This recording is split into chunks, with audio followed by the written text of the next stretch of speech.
What is up, everybody? Welcome back to another Pitching Ninja's Filthiest Pitches of the Day. Remember, before we get to those pitches, hit that subscribe button. Join Ninja Nation. Be a part of the biggest and best daily baseball show on YouTube. And now, without further ado, here are my filthiest pitches of the day. I'm going to start with Shohei Ohtani, who had 3 Ks in 3 innings, giving up 2 runs. He had these nasty curveballs, and he faced Paul Blackburn, who had 3 Ks in 5 2/3 innings, giving up 4 runs. Blackburn had this painted two-seamer, this paint dish two-seamer, and this elevated curveball. Corbin Burns had 5 Ks in 5 2/3 innings, giving up 5 runs, and kind of struggled. He did have these nasty curveballs and, of course, his cutters, but definitely not the Corbin Burns we're used to seeing. He faced Michael Kopech, who had 4 Ks in 4 1/3 innings, giving up 4 runs, and had this slider. Javier Assad had this painted cutter and had 2 Ks in 7 innings, giving up only 1 run. A solid outing from Assad. He faced Jose Barrios, who had 3 Ks in 4 1/3 innings, giving up 4 runs, and had these fastballs. Ian Hamilton had 2 Ks in 2 innings, giving up 2 runs, and relied on these sliders, and you can see his change-up type grip on these sliders on this close-up. That's why they're called slambios. A combination of cambio, which is change in Spanish, and slider. I took like 8 years of Spanish, and that's one of the only words I remember. He faced Jesus Luzardo, who was actually pretty terrible. He had 2 Ks in 3 1/3 innings, giving up 7 runs. He did have this changeup, but this was not one of the Jesus Lizard's better outings. Blake Snell had 7 Ks in 6 innings, giving up 2 runs, and had these sliders and filthy curveballs. He got 7 whiffs out of 10 swings on his curveball yesterday, and you can see why. Those things are disgusting. He was just collecting swords on that thing left and right. With that outing, Snell remains the second favorite for the NL Cy Young, just behind Zach Gallen. Aaron Savali had 2 Ks in 5 innings, giving up 2 runs, and got a sword on this fastball. He faced Zay Curry, who had 1 K in 5 innings, giving up 5 runs, and had this slider. It was good to see Zay get a start. I know him since he was at Georgia Tech because he played on the same team with my son. Christopher Sanchez had a solid outing with 5 Ks in 6 innings, giving up 2 runs, and had these changeups and sliders. Sanchez's changeups are low-key really dirty. And yes, that's a dirty Sanchez reference, but they really are. Charlie Morton had 4 Ks in 5 scoreless innings. He only pitched 5 innings because he gave up 7 walks. That'll run up your pitch count. He had this wicked changeup, as well as these sick curveballs, including this literal back foot curveball with over 3,100 RPMs. That thing will add injury to insult. Morton faced Tyler McGill, who had 3 Ks in 5 1/3 innings, but gave up 5 earned runs. He did have this 99-mile-an-hour diesel, though. Justin Verlander had 7 Ks in 6 innings, giving up 3 runs, and had these wicked sliders. Andrew Abbott picked up 9 Ks in 5 2/3 innings, giving up 2 runs, and had these fastballs, changeups, and sweepers for swords. I thought his sweeper looked really sharp. And I want to apologize to Roger J21 from the YouTube comments yesterday, who asked me why I wasn't taking Abbott yesterday, and I said I thought he had some fatigue and I was worried about it. Well, I was wrong. But it is a reminder, remember to subscribe and always leave some comments. Abbott faced Johan Oviedo, who had 4 Ks in 5 innings, giving up 6 runs, and had this curveball. Luis Castillo had 8 Ks in 6 innings, giving up 1 earned run. The story of this game was his fastball, which was up to 99 miles an hour, and he picked up 10 whiffs on his fastball. He did also have his changeup and wicked slider, and of course his trademark fist pump K-struts, which I love.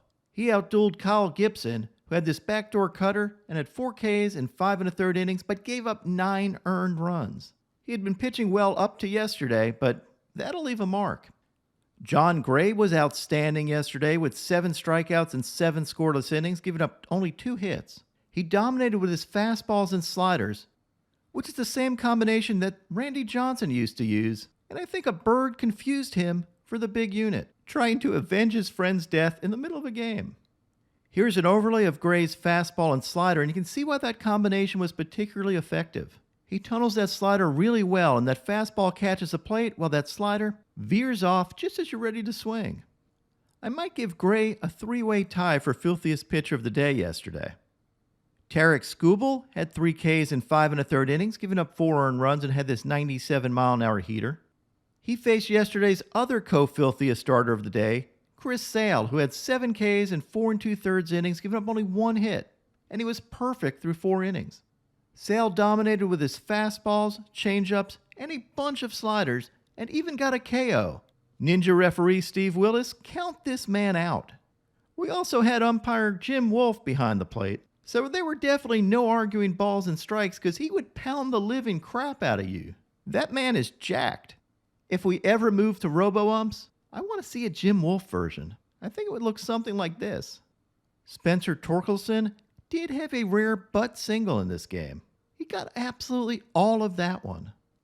After the game, Sal talked about what competition meant to him, and I don't know, this kind of fired me up. Time I ever step on that mound and stare down that barrel and have competition batter facing me, I don't care if I'm in the complex league, I don't care if I'm in Worcester. I said it to Trevor after that, my first Worcester start. I said, there's nothing like that feeling I get out there. That feeling will never get old, and if it does, it's time to pack it up and take it to the house. Austin Gomber had 2 Ks in 5 innings, giving up 2 runs and had this curveball. And he faced yesterday's other filthiest starting pitcher of the day, Lance Lynn. Lynn had 9 Ks in 5 innings, giving up no earned runs and only 4 hits. He dominated with his fastballs, including this literal FU fastball. Lynn may be playing for the classy Dodgers, but he doesn't give a shit. He had really filthy stuff coming out of both of his hand and his mouth. He also had these wicked curveballs and sliders. Now onto my filthiest relievers. Adbert Alzolay had these sliders. George Soriano had these sliders on his way to 6 strikeouts in relief. Clay Holmes had this nasty slider. Alex Vesia had this fastball and wicked slider. Yency Almonte had these sweepers. Tommy Kahnle had these filthy changeups. Kendall Graveman had this dirty slider. Taylor Rogers picked up Ks on his fastball and slider. Aroldis Chapman was dominant again with his overpowering fastballs and sliders and K-stare. Jordan Luplow pitched in relief and had this outstanding Craig Kimbrell imitation and also threw a very nice 69-mile-an-hour, pitch. Of course, the very next pitch, he gave up a home run and commented on my post that he probably should have thrown that 69-mile-an-hour pitch again. The filthiest pitches from a reliever yesterday are a tie. Devin Williams had these fastballs and airbenders, but check out this amazing 84-mile-an-hour airbender. This is one of the filthiest ones he has thrown all year. That thing starts out down the middle of the plate, and look how fast it disappears.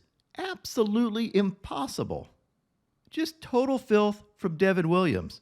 My other co-filthiest reliever of the day was Abner Uribe, who had these ridiculous turbo sinkers, including this one at 101 miles an hour that made Brewers announcer Tim Dillard send up a Pitching Ninja bat signal. 101 with sink. That's going to be on Pitching Ninja. Wow. Are you kidding me? Abner Uribe is already one of the filthiest relievers in baseball, and he just came up. And now, my Pitching Ninja moment of zen. That's either Shohei Ohtani's hair in a perfect loop, or as an antenna so he can remain in contact with his home galaxy. I posted that one on Twitter or X or whatever you call it, and one of my Japanese followers did this great drawing of this. I freaking love it. What is up, everybody? My picks of the day today are a 3-leg parlay. I'm going to start with Brandon Bird Dog Williamson for 5 Ks or more, then take Justin Steele for 5 Ks or more, and top it off with Gavin Williams for 6 Ks or more. What would your picks of the day be?